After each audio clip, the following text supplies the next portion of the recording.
Estamos com o nosso programa Viva a Vida. E o Viva a Vida tem uma proposta toda especial para você, que é levar informação e conhecimento ao seu dia a dia. Porque com o conhecimento a gente consegue resolver os nossos problemas, solucionar, prevenir e até remediar, se for o caso, né? Mas dentro do direito de família, onde existem todos aqueles imbróglios, aqueles problemas, aquelas brigas todas, né? Se casam, depois vivem juntos, se separam, se divorciam, têm filhos. O direito de família é muito rico em matéria de fato, ou seja, em problemas do dia a dia. A gente brincava na faculdade que o direito de família vem o casamento e depois começa a ter filhote, né? Que é o casamento, depois vem o divórcio, pensão, guarda de filho e por aí afora.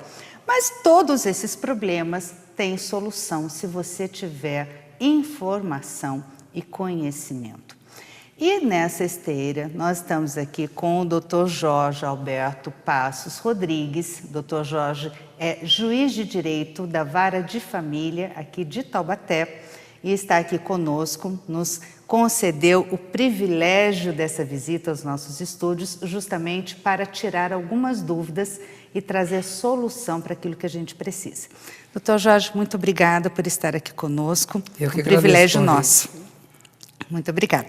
Nós temos aqui algumas perguntas. Vamos lá. É da Célia. A pergunta da Célia é o seguinte. Quem mora junto, se um dos dois morre, como fica a divisão de bens e se tiver filhos? Então, quem mora junto e essa relação é uma relação pública, é uma relação da posse de estar casado, se comportam como marido e mulher, mas não se casaram civilmente, é uma relação de união estável ou companheirismo. E essa união é amparada pela lei. Embora a Constituição, né, tenha previsto que a lei ia facilitar a conversão da união estável em casamento, na verdade o constituinte, o legislador infraconstitucional, começou a estabelecer mais direitos sobre a união estável. Ele se afastou do espírito da Constituição e começou a regulamentar mais. E nesse sentido, veio o Código Civil em 2002 e colocou o companheiro como sucessor, como herdeiro do outro companheiro falecido nesse caso.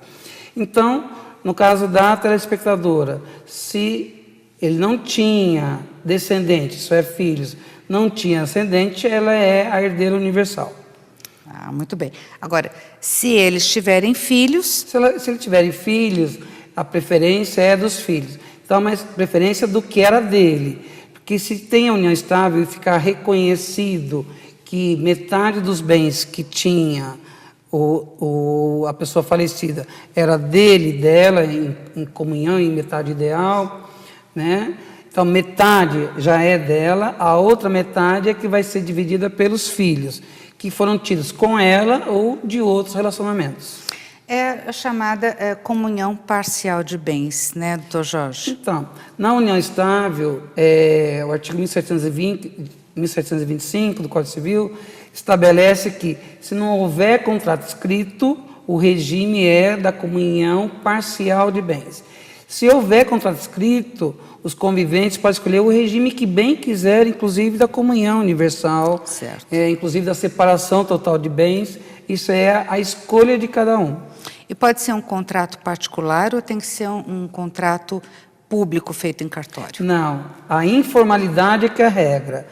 Pode ser um contrato particular, a única coisa que precisa ter para que se saiba a data é reconhecer a firma. Entendi.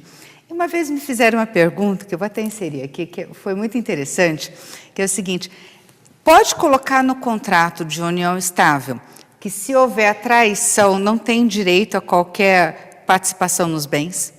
Sim, pode colocar, porque, na verdade, isso se chama direito disponível. Eu posso dispor da minha propriedade como eu bem quiser. E posso dispor da minha propriedade condicionada a uma condição, que é um evento futuro e incerto, se vai ou não vai haver traição.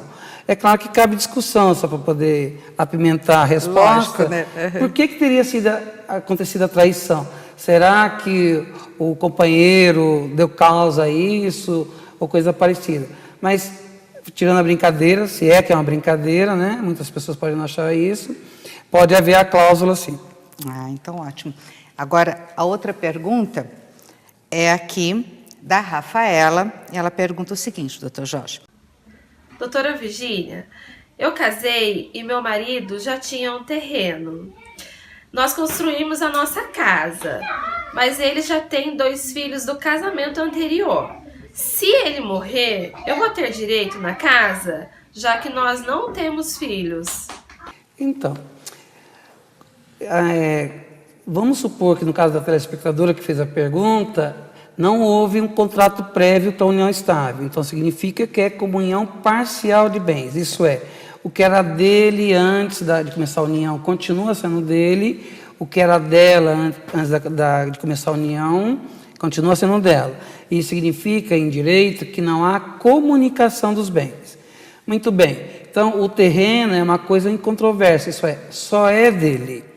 Ela está dizendo que houve uma acessão no terreno, que foi o erguimento da residência. Sim. É claro que isso é uma aquisição de patrimônio onerosa, isso é, houve desembolso para isso, houve esforço para isso.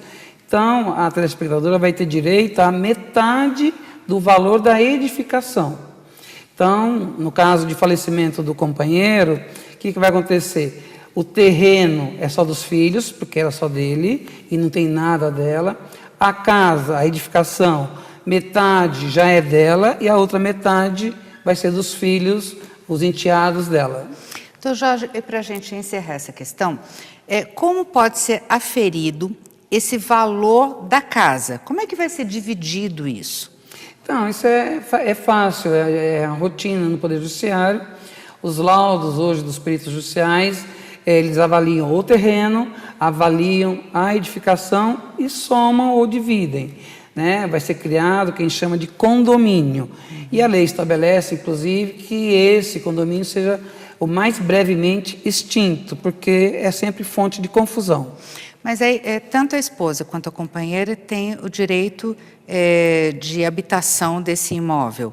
Se for reconhecido a companheira. Certo. Essa é uma das vantagens do casamento sobre o companheirismo, sobre a união estável. O cônjuge feminino, né, vai ter sempre o direito real de habitação, vai poder morar de graça, mesmo que tenha filhos.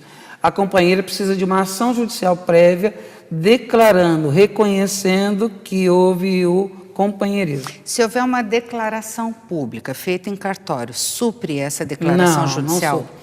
A escritura pública de união estável só faz prova que houve a declaração, não que o fato declarado é verdade.